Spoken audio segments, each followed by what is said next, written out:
Hi, welcome to Astrology and Earth Magic. I'm Jen. Thanks for joining me today. Today we are talking about our full moon in Aquarius that is coming up on Wednesday. That's July 29th next week. And it's going to be full at 10:35 a.m. and it will be at 6 degrees and 30 minutes of the sign of Aquarius.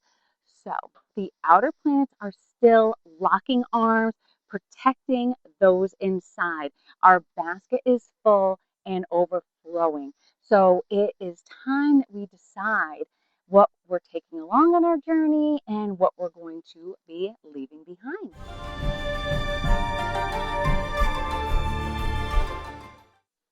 So our full moon Aquarius, it falls next Wednesday, like I said, on July 29th. And that just so happens to be my son's birthday. So he is a full-blown Leo, and he is really just, the sun just revolves around him. He's the greatest dad. Um, Everybody just loves him. He's just a great kid. So happy birthday to him. So the moon is also known as the full buck moon, this moon in Aquarius. And it's named that because it falls when the male deer begin to grow their new antlers. And the buck moon symbolizes this growth. It symbolizes that gaining of strength and building towards your full potential. It's like a transformation. So those antlers transforming underneath that velvety layer. It's a preparation and also a form of protection. Um, so funny thing, and this is how the antlers begin to grow when they're covered in this velvety. Um, but a funny thing happened the other day. We were coming home from Brimfield, which is this giant, well, it's a town, but it has this giant flea market in it here in New England, and it's supposedly the biggest flea market or antique store sale in the whole United States. There's lots of people. People come from all over to go to this. So the street, it's on a busy street, so there's lots of cars going by. And as we're leaving, we see this deer just walking down the side of the road. It's pouring rain and all the cars are going by it. And he had his little velvet covered antlers. And it was just very strange. And the animals have been acting very strangely lately. And this velvet layer that covers their antlers is a protectant and it nourishes them as they grow and harden underneath. The velvet lasts about 5 months and they shed it when they go into rut, which is when they go into their mating season. And it's really a creepy sight when it starts to fall off because it looks like they have, skin hanging, like maybe they gored another deer in a fight over a female, and now they have like the remnants hanging from their antlers. It reminds me of this battle that we saw when we were out in Yellowstone. You can hear their horns cracking.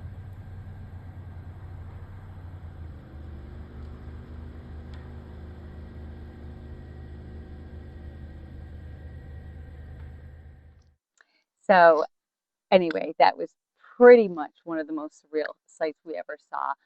Everybody was talking about it, and even when we went to a restaurant where people are working, they all had heard about it already. So it was just the talk of the place. So there's no one gets to see that in person. It was really exciting. So this moon also represents fertility. So it's really whoever wins the battle wins the female and wins that social dominance. Now remember, this is an opposition. The full moon is in opposition. The moon is in Aquarius. That means that the sun is in Leo. So it's striving to be that one, the dominant one, the one that shines, the one that stands out. Um, and speaking of animals, so I said earlier that, they've been acting a little bit odd. They're a little bit unpredictable and a little aggressive lately. Things that we're seeing on the news all the time, they're seeming like they almost know something's happening in the universe. There's black bear attacks, even here in New England, where we have black bears all the time. They usually just go through your garbage and walk away, but they've been attacking dogs and goats and going after people. So, just really unpredictable and not, their normal behavior. Also, a really popular video going around now is a guy that got gored by a bull or gored by a buffalo, a bison in Yellowstone, got thrown like so high up in the air. It's like a 65-year-old man, so that's all over the place. Yes, stuff like that does happen out there, but he was super agitated. If you watch the video, you see the bison's already agitated, rubbing his head in the ground. I've also read so many stories lately about alligator attacks, crocodile attacks, that type of thing. So, why is this happening? Well, Mars, the planet who rules these large beasts, began July in a conjunction with Uranus. So, and it will be in the same sign conjunction in the sign of Gemini throughout um, the rest of July and actually through till August 11th. So I won't be surprised if we hear about more attacks happening and just more animal aggression going on. So you want to be mindful if you're going on hikes, um, because I wouldn't be surprised if we hear about more things happening. So you want to just be careful anytime that you put yourself in close proximity to any wildlife where you may encounter wildlife. So Mars in Gemini hasn't been kind to me in the past. So this is why like it really stands out to me what's going on. And I'm always a little bit more aware during these transits because of how it's treated me in the past. During the 2022 transit, um, pretty much one of the most horrible things that you could imagine happened. I had two cats before the ones that I have now that you see on these videos, and they actually were killed in a dog attack by a dog that we had adopted, and it was just an awful thing. And then, so that was during the transit, and then I had a Mars square Uranus back in June of 2025, and I actually got bit by a dog on a run. So anything that has to do with Mars and um, Uranus, to me, I get really swirly. So, even the other day, I'm out on this early morning run. It was about 5 a.m. No one's up, but it was in a neighborhood. So it wasn't in the woods or anything like that. So a fox came out of the woods on the side of this person's house and it was barking, barking, barking. It kind of stood between me and the woods, looking back and like backing up, like barking at something that was in the woods, almost like a warning. And since bears are known to be around here, we've caught them on our, cameras a few times here at the house. I think I'm probably going to be running inside because if that was a warning, I am going to heed it because with Uranus, you just never know. So it's better to be safe than sorry. So just be very mindful and know your surroundings and know that you're in a safe place. During this full moon, also, Mars will be squaring Venus in the sign of Virgo. Venus already is uncomfortable. Um, her harmonious, happy, um, is off kilter. So she's not feeling quite so balanced. And all this is kind of going through my sixth house again. That's my house of pets, my normal everyday routines. So my hikes that I usually go on and taking the pets and like going on hikes with them, going on runs with them, going outside in the morning. Um, Probably going to be just staying in the yard from now on. So that's why we've been doing videos here the last few times. But they're still going to make an appearance. So I'm sure Pickle will be around at some point. So back to our full moon. So an Aquarian full moon has the need to create permanent changes. Aquarius has a dual rulership. Saturn is its traditional ruler, and Uranus is its modern day ruler. And I like to really look at both of these. A lot of people, a lot of astrologers, they just want to look at one or the other, either a modern astrologer or their traditional astrologer. I like to look at both because I think when you blend those energies, it gives it a little bit more of an emphasis and kind of changes the dynamic a little bit. Um, so Saturn takes on a much different look when it is Aquarian's ruler than it does as the ruler of Capricorn. As the ruler of Aquarius, Saturn is a humanitarian Saturn. It's wanting to create a new and structured society that will benefit humanity and humanity as a whole. So it wants to change the rules and create new rules to benefit people and help people because of that humanitarian side it has to it. And Uranus really encourages these changes with that, new forward thinking and those unconventional ideas. What kind of changes that status quo, because you want to make those changes and make them permanent so that you can help society as a whole. The full moon in Aquarius wants freedom, and it wants independence, and it wants social reform, innovations and modernizations, moving us towards this new vision that we have for the future. Now, all of our visions may not be the same. Um, so it can turn up as like just manifesting in a shifting of ideas, of traditions, of convention, maybe conventional religions, conventional governments, the way that you're schooled, the way that we're policed, and reimagining society. And on a personal level, this full moon can be really just liberating, encouraging you to be free to express yourself. If normally you might be a little bit shy and withdrawn, that Uranus in there wants to bring you out a little bit when the Saturn's kind of holding you back. So it's a little bit of like you've been held back for a long time. You may have felt like you don't fit in with the crowd, but this full moon's kind of bringing it out a little bit. And it's also having the emotional intelligence with Saturn bringing that in that helps you know when's the right time to be this exuberant self. Because sometimes it's just not acceptable, I guess you could say. It doesn't always have to be acceptable, but you find the right time and places to just show your true self. But then maybe when you're at work, you have to tone it down a little bit. And that's where that Saturn comes in to kind of help out a little bit. So you just don't get like too crazy. As you might be looking for another job. Who knows? So let's look at the condition of the rulers during this full moon. So first, let's look at the condition of Saturn. Um, Saturn will actually be in a square with Mercury, and it's already in the sign of Aries. Um, that's really get up and go and make things happen quickly, where Saturn likes to take its time, but it's in that square with Mercury also, who by then is going to be moving direct. So right now, as I'm making this, it is retrograde. But tomorrow, it's going to be turning direct and starting to move forward again. So this comes after a month of its retrograde in the sign of Cancer. So this square really can make it a little more difficult, really being able to express how we feel. With Mercury in Cancer, it kind of does keep us in our shells because we want to protect ourselves um, so we don't get hurt. So people don't look at us strangely. So, maybe you've been hurt before. Maybe you feel like you're not going to fit in.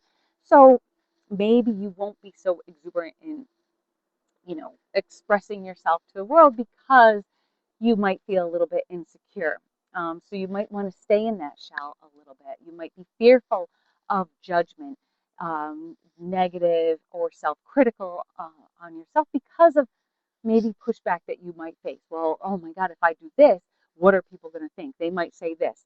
And, a fear of really being an outcast amongst your peers. So Saturn is that last planet in traditional astrology. So it's kind of like that outcast, kind of sitting out by himself.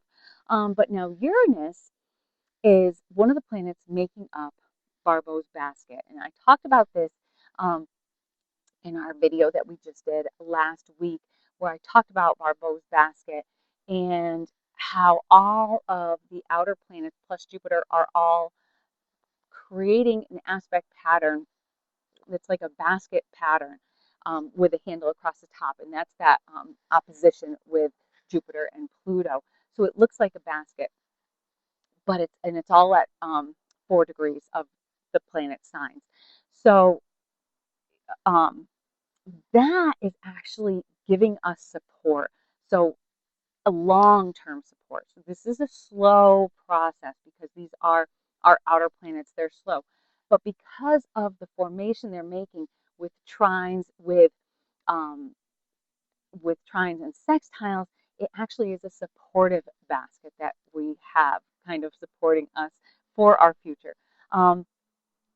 And, you know, It's also, though, Saturn is in, or Uranus, I'm sorry, is in a sign-based conjunction with Mars throughout the rest of this month, and also is in a trine with the full moon. Hi, Tilly. See, I told you they'd be around.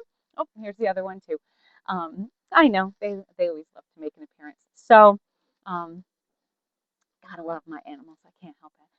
So, trining the full moon. So we do see some good here. We do see how this full moon can be used, but a trine kind of makes you put in the effort. So you may be feeling a little bit, like I said, self-critical. We have that Venus in the sign of Virgo that brings up that, you know, criticalness that could really kind of hold us back a little bit too. But you may also really, because of that push for freedom and push to, I need to do something for humanity. I need to make a difference. You may be feeling that overwhelming urge to join a cause, but you want to be certain on what that cause really stands for. Because, you know, we do have Neptune in here. There is some, maybe a little bit of confusion going on. Maybe you want to do something, but you could be led in the wrong direction because of wanting to fit in, because of that I want to be part of the crowd. So you just kind of go along with what you feel like you're supposed to be going along with, even if your ideals, your they don't really align with everything that it stands for. Uranus in Gemini wants to know the facts, and it is going to find out the facts of something before really something unexpected comes out. So, if say you are joining something, you want to make sure they're on the up and up because you don't want to be a part of something that could be potentially hurtful and have something come out in the long run that could potentially hurt your reputation. So you want to also be sure that you are truly passionate with this cause that you're getting involved in, and you want to honorably go and confidently go about the fight and know what you're getting into. So again, remember that Venus in Virgo will also be square to Mars in Gemini. So you want to find that balance between love and war.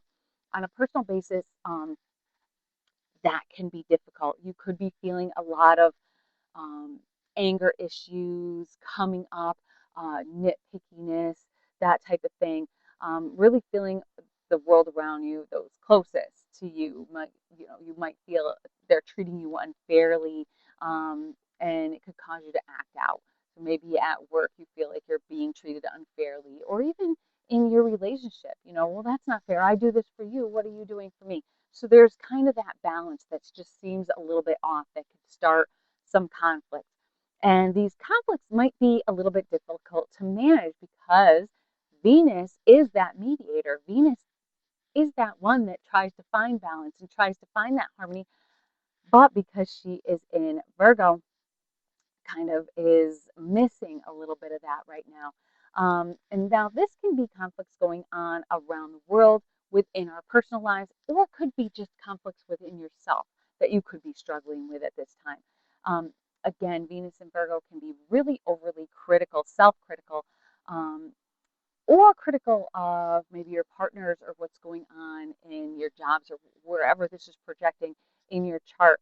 Um, say if it falls in your seventh house, it could be in your job, in your neighborhood, if it's in your third house, um, in your job, in your career, if it's in your sixth or 10th house. So you want to pull up your chart and see where this is falling, to see where this might kind of show itself a little bit. Um, because you could be, or one could be wanting that illusion of perfection at this time, and they just don't feel like they're getting it, and they're becoming irritated because like they're picking at every little thing. That Virgo really gets down to those little minute details that a lot of other signs really don't notice. So, but when Venus is in there, she's really noticing those really minute details that really start to get under your skin. And so Mars and Gemini, again, can bring out sudden and hurtful, violent outbursts because of this. So instead of like, you know, something happening at work and you're just kind of like, oh, I'm just going to let this go and we're just going to work our way through it. Maybe you fly off the handle and you go to HR and you make a big thing about it. Um, Fly off the handle to your loved one, maybe your spouse. And it also can cause somebody to gossip, where they just need to get something out. So they just want to talk shit about, you know, behind somebody else's back. And, you know, the back of your friends, or maybe even your partner's back, where, you know, we go to somebody else and tell them all of your problems, and which, you know, is really just not a great thing to do when you're in a relationship. You just don't want to go telling somebody else all of your problems. Um, so we also have Jupiter in the sign of Leo, and that is in a separating opposition from Pluto. Now, Pluto is in a conjunction with our full moon. So Pluto's in the conjunction with the moon. Jupiter is in opposition with the full moon. So there is just so much transformative potential here if you can go about things the right way. Pluto can bring that profound and, okay, go lay down, personal growth. If you can get over those self imposed obstacles that Saturn squaring Mercury can bring. So, those obstacles that you've built up because of that feeling of maybe a little bit of isolation, feeling of, you know, that self-criticism, feeling you're not good enough. If once you can bring down those obstacles, then you can, you know, have that personal growth that you need to move forward. So that is what this full moon encourages. Full moons encourage you to find what's working and go with that and leave all the other crap behind, because you don't need that negativity bringing you down and holding you back. And I've been saying this a lot lately because it is a crucial time right now with everything that's going on with astrology, that you get rid of that baggage. What's holding you back?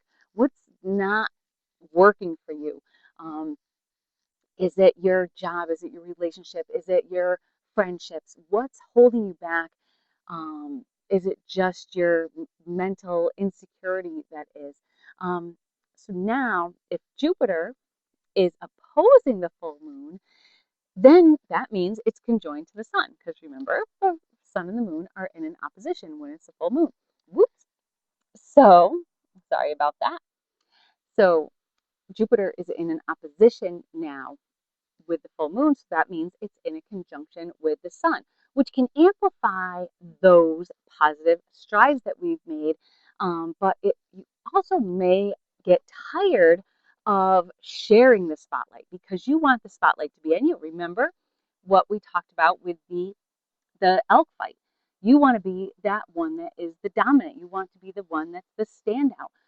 That is what that Jupiter and the sun. You want to be that one that just the sun is revolving around. Um, so we might be a little bit tired of sharing that spotlight with everybody else, and you want that overwhelming desire for recognition. So the full moon opposite Jupiter can lead to that, you know, impulsivity or even overcommitting. Like, so I'm going to, you know, take on so much work at work because I don't want this person to look good. So I'm going to do it. So I look extra good. Taking on more and more and more, like I can do this on my own type of attitude, just kind of even overly independent. To, you know, anything to an excess can be go from a positive to a negative really quickly. So once you get past those feelings of self-doubt and self-criticism with that Saturn square Mercury, you're kind of, your ideas and your excitements, you're just in full motion going forward, and you're in full speed ahead, just like that symbolism of the full buck moon with those growing antlers. They're preparing to fight for what you believe in. So you're kind of getting ready to, you know, join the cause, to, you know, I believe in me, I believe in my relationship, I believe in what. And that's what you're getting prepared for and prepared to fight for.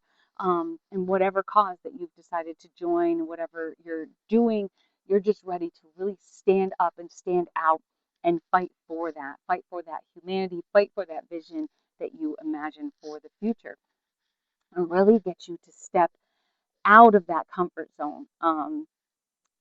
So getting away from that, Rahu, or that K2, and moving towards that Rahu. And we had those change signs as well. So, people around you really are going to start noticing the real you once you start to get control of this and release what is not working for you. Because this is all happening as the nodes change as well. And the nodes are our karma and our destiny. And so we're born with the nodes in certain places in each of our charts. But with the nodes changing signs, it also can be a stepping stone. We can look at these as stepping stones to our destiny. So the signs are, or the nodes are changing into the Aquarius, Leo axis. So the north node is going to be in Aquarius, and the south node is going to be in the sign of Leo. And that's going to be actually this Sunday, the 26th, so just a couple days before the full moon. So I did a video in that, and I will link that up here so you guys can check it out if you haven't seen it. I think it's a really interesting video, so definitely want to check that out. You really just makes you want to feel accepted. Again, you don't want to be that outsider, but you also want to be who you are, and you want to be accepted for who you are. You want to be supported, and you are, you're part of this basket that we have, that evolutionary growth, that development as a society. So you want to grow with everybody else, but you want them to support you, but you're evolving towards. So you want to take that next step. You don't want to be just, again, part of the crowd. You want to stand out as somebody that can really help people. You want to bring things that you've learned from the past, maybe the things that have hurt you in the past, the things that, maybe was your comfort zone that you have to break free from and leave behind moving forward. You can bring with you to this new kind of evolution that you're going through, this new social and spiritual evolution. So this moon in Aquarius comes just days prior to our Sabbat of Lughnasadh, and also called Lammas. So this Sabbat is our first of our agricultural, or I guess you would call it, harvest festivals. And that's when we show gratitude with what we've been given from all the hard work we've been putting in. And it is a time to share in the abundance. So you can look at the full moon that way as well. It's a time to take everything, take everything that you've grown agriculturally, which is what the most of the Sabbats kind of go along with. But you can also look at it as symbolic, a symbolic giving and sharing of the knowledge and everything that you've been gained from all the work you've put in, everything that you've learned. Aquarius is knowledge, what you've learned and what you can pass on then to the next generation, to your coworkers, to your friends, that can create like a new kind of society of acceptance and unity, because you've learned to let things go, let the negativities go. So, you want to think like, okay, now that I know blank, now that I've learned blank, how do I move forward, and how can I help others to do the same? So maybe just learning information about something that maybe, like I said, when you're joining into something, you want to make sure you know all the facts. If you're joining a group that's doing something, you want to know that everybody is doing everything on the up and up, and you want to know that it is something that you truly, truly care about. And if you find something else bad about it, like maybe donations aren't going where they're supposed to be going, or maybe their ideologies don't really align with what they said they were. Um, so maybe you can help people to maybe get out of that, and then create that new society, a new form of acceptance with some unity instead of being so separated. So, and that's just really helping others do the same. And if you're interested in knowing any more about the Sabbats, I have a whole playlist about all the different Sabbats, so definitely check that out. They're really interesting the way they go with all the moon phases. So if you're interested in moon phases and everything that they symbolize, definitely check those out, and I'll link that playlist up here, and I'll link it at the end as well. So it may be difficult with Jupiter opposing the full moon to try and control our thoughts really from taking over. This can really just kind of get your mind on overdrive, thinking, thinking, thinking. But you want to take the time to just find that peace in your mind, to be that supportive presence with positivity in your words, to support people with positive words, remove the negative, and think of it more in a positive way. And it's funny, in my old job, we did a lot of sales. So my boss would always say, you don't want to say things like what we can't do. Well, we can't go here. You want to twist it so you can say what we can do. So if you can't do something, here's what we can do. Or you just find a better way of saying things so it just comes out a little bit more positive, and it really will change the conversation. And you'd be surprised at how much just changing the wording of things can really help. Um, and it just, gives people a little bit of a little more optimistic um, light. So you want to be that supportive presence in your words with positive words. You want to also find love in your heart to see past the lines that divide. There's so much that divides people nowadays, and you want to be able to see through that, to be that olive branch that, like, this is just stupid. Let's just come together and, agree to disagree. Be that person, find that love in your heart to see past that. And you want to have confidence and faith in yourself as well, to know what you're meant for in this life. So today I actually did a tarot spread, and I got the King of Swords, and it was just kind of like, all right, just tell me, I just kind of want to know the essence of what's, happening in my life, and what I should look out for, that type of thing. So I got the King of Swords, the Queen of Swords, the Knight of Swords, and then the Five of Cups. So to me, that just really meant, you have kind of mastered your ideas, you know what you want, you've cultivated your ideas, you got to start moving forward with them and go full force forward. And with that Five of Cups, it's really just don't settle. Look for those opportunities that come to you from heaven. You're sitting there and you're like, okay, I'm doing this. That's kind of settling, but then that comes out of the sky into heaven and says, don't settle. So really was like, wow, that was something. So I just really found that interesting. So I thought I'd share with you today. Let me know what you think of the meaning of that. So thank you all for watching. If you enjoyed, just give some love and hit that like button. Maybe hit the subscribe button as well, and leave a comment. I appreciate every one of you who continues to join in, and new people that are just joining in, welcome. I hope you liked what you heard, and if you did, then give us a like and give us a subscribe. So I really love to hear what you think as well. So please leave a comment. I love reading the comments from you guys, and I hope to see y'all soon. Bye.